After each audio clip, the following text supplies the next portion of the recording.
series coming. I've said to it, I can't. I'm speaking on it years before I'll even post about it, but I'm working on something. Hi everyone. Today we're doing a really exciting video, and I can already tell it's going to be one of the most entertaining ones we've done in a while. The concept is that I'm going to be styled against my free will. Or, well, not exactly against my will, since technically I came up with the idea, but you get what I mean. Even though I wanted to film this, I still have absolutely no control over what I'm going to end up wearing this week, and that feels both fun and slightly terrifying at the same time. If you've been around on this channel for a while, you know styling videos have become kind of a tradition. We've done so many different versions. My mom has styled me. My whole family has taken a turn. Professional stylists have put together outfits for me. And even complete strangers have been given the chance to decide my look. Every single time it turns into a bit of chaos. But that's exactly what makes it so entertaining. So today, I figured it was only fair to let my husband take a turn and see what he comes up with. Now, if you didn't know I was married, then hey, fun fact about me, I am. My husband's name is Stuart, and even though he's not in my videos very often, he's a huge part of my life. The reason you don't see him on camera a lot is because it makes him a little nervous, and honestly, I totally get it. Not everyone feels comfortable being filmed or put online for the world to see.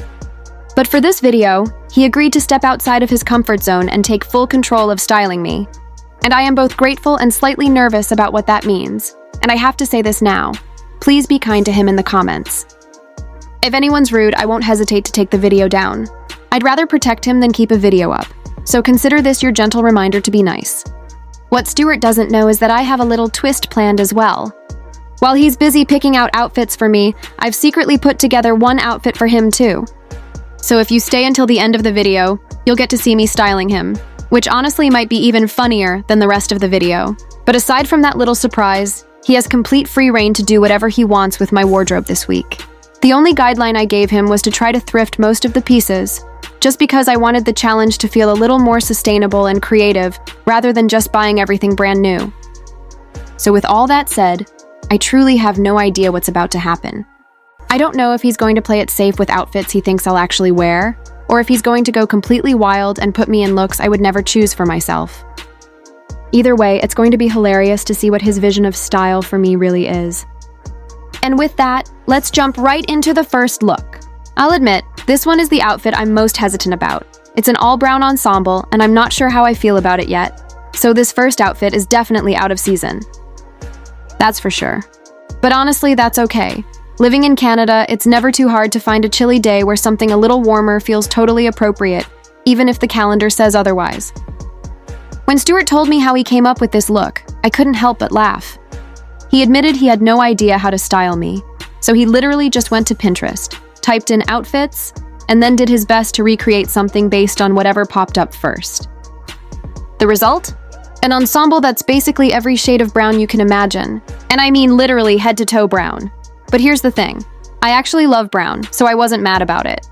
I went ahead and put it on, and Stuart encouraged me to really channel my England vibes as much as possible. When I finally opened my eyes to see the finished look, I was kind of impressed. It fit surprisingly well, and Stuart proudly told me I was basically his version of a UK girl fantasy. And honestly, he wasn't wrong, it actually worked. I felt good in it, the pieces came together nicely, and the pants fit really well, which is always a win. The turtleneck was cozy, the shoes were comfortable, we jokingly called them my SpongeBob shoes, and the whole vibe felt very put together. If I had to nitpick, I'd say the pants could have been just a smidge longer. But then again, I know cropped or slightly short pants are kind of a thing right now, so maybe it was intentional.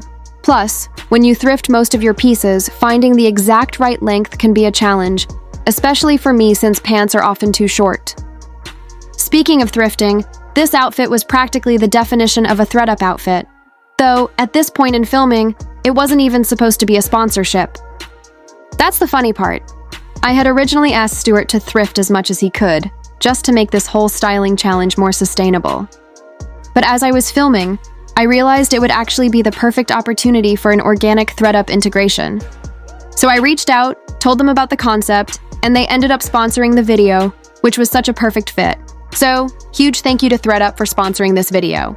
If you've never heard of them, they're basically an online consignment and thrift store where you can shop thousands of amazing pieces at discounted prices. And it's good for the environment since everything is secondhand. And if you've watched this channel before, you already know I find some seriously cute stuff there. For example, take this little blouse I'm wearing now. It's originally from Izod, and the retail price was around $50. I snagged it on ThreadUp for only $18, and it's in literally pristine condition. Total steal. And don't even get me started on their handbags. If you're not browsing that section, you're missing out because they're full of gems. Case in point, these boots. I have no idea how to pronounce the brand name, maybe Boat Gear or something. But the estimated retail was $380, and I got them for 56 arcs. Like, are you kidding me? I want to be the person who wears a skirt with big statement boots like these, and thanks to ThreadUp, now I actually can. And because I'm me, of course I had to play around with the accessories. At one point, I even wrapped a scarf around my head and asked myself if it looked cute or if I was completely delusional. I'll let you decide. Oh, and that scarf? Originally Marc Jacobs, estimated retail $495, and I paid $50. Unreal. The best part about ThreadUp is how easy it makes outfit planning. They have this amazing image search tool where you can upload a picture, say something you found on Pinterest, and it will find similar pieces in your size. I used it for this video, and it made putting together Pinterest-inspired looks ridiculously simple. Plus, if you're into specific brands, the search function makes it super easy to filter by brand and size. That's actually how I found this gorgeous embroidered green top from House of CB. If you know that brand, you know it's pricey. The retail on this top was around $160, but on ThreadUp I paid $60 and it looks brand new. Immediate add to cart moment. So, if I've convinced you to give them a try, don't forget to use my code MIA50 for 50% off your first order plus free shipping. Honestly, it's such a good deal. But anyway, let's get back to the outfit Stuart picked out. Because as funny as it was for me to sneak in my own pics, the real entertainment is seeing what he came up with.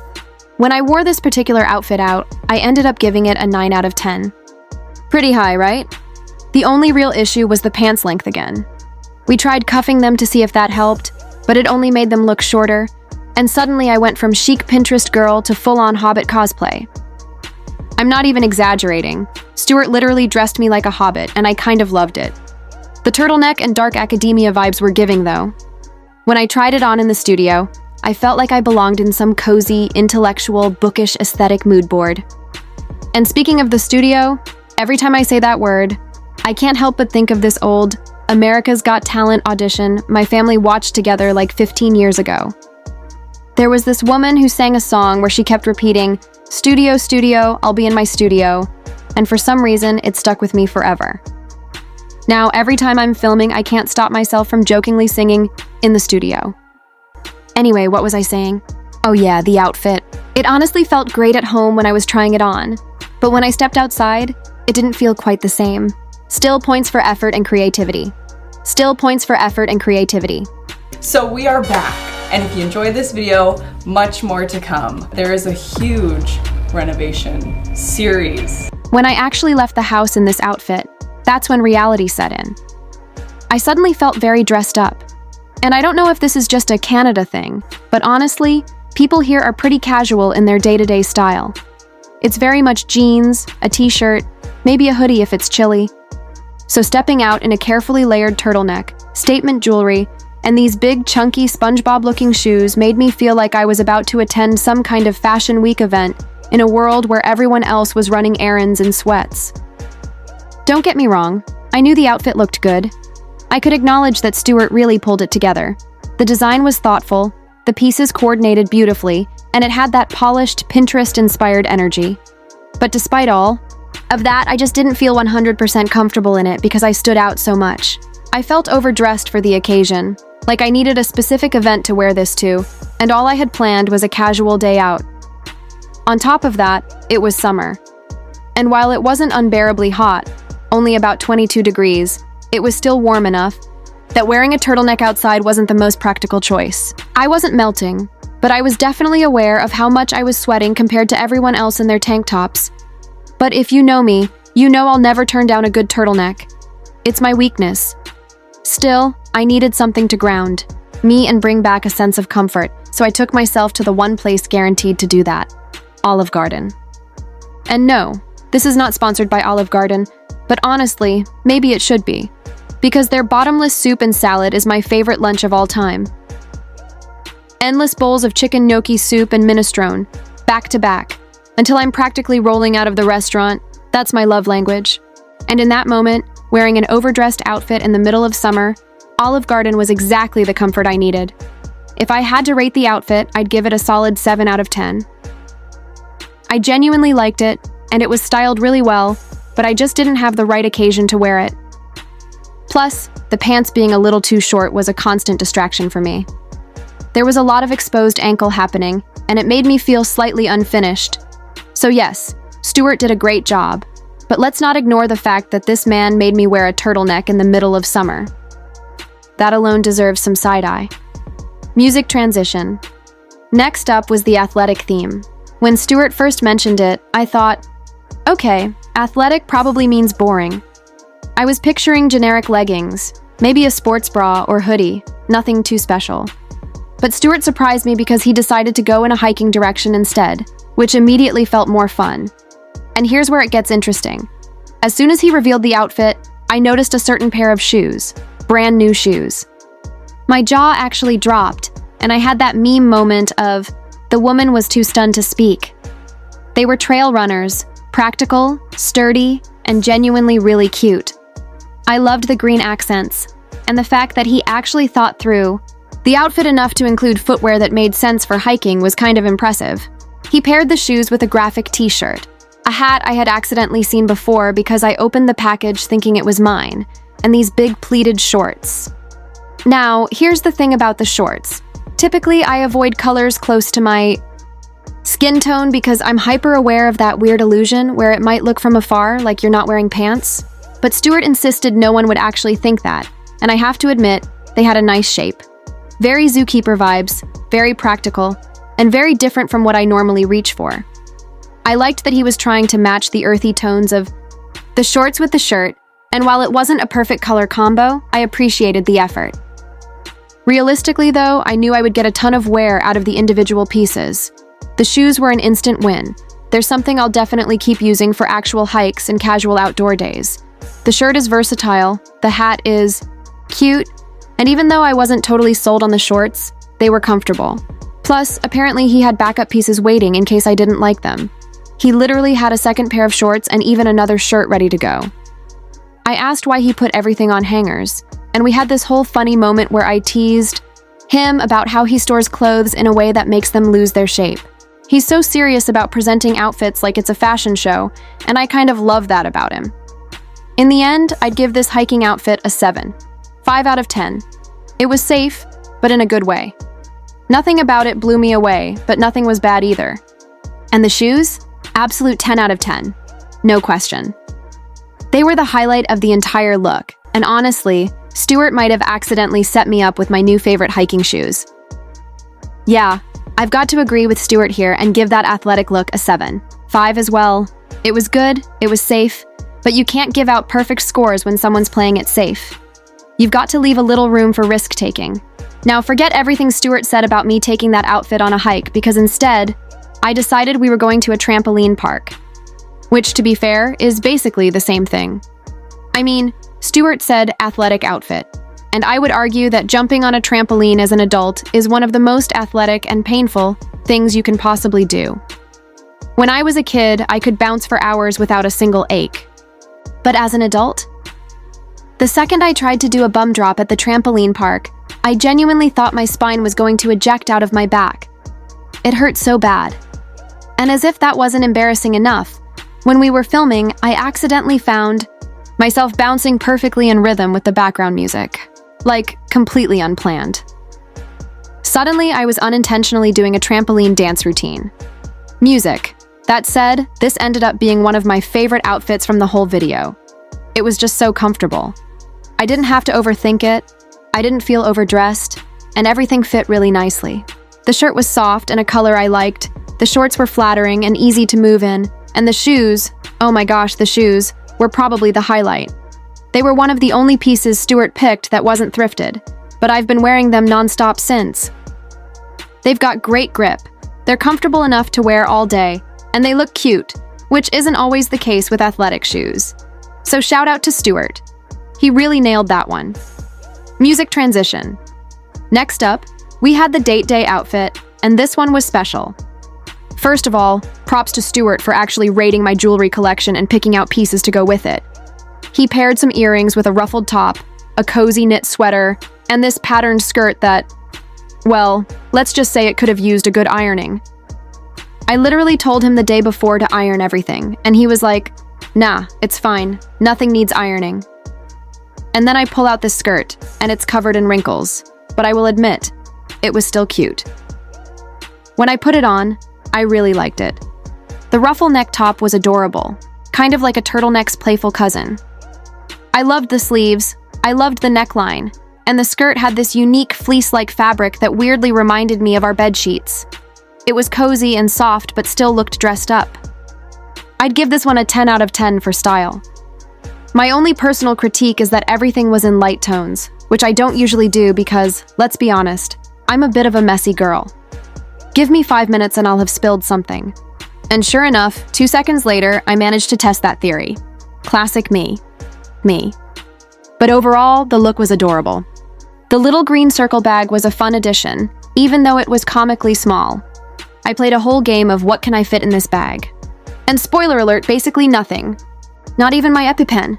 So poor Stuart ended up being my pack mule for the night, holding all the stuff that didn't fit.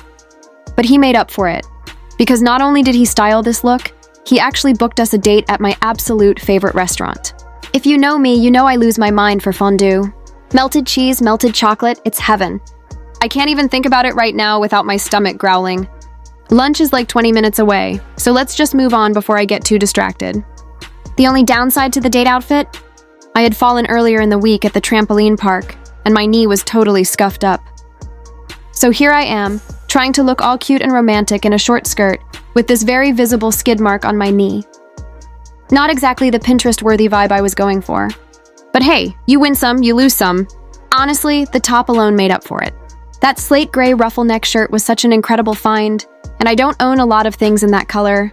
It's soft, it's versatile, and I can already see myself wearing it constantly after this video. So yeah, this was a really solid outfit. A practical bag would have been nice, but otherwise I loved it.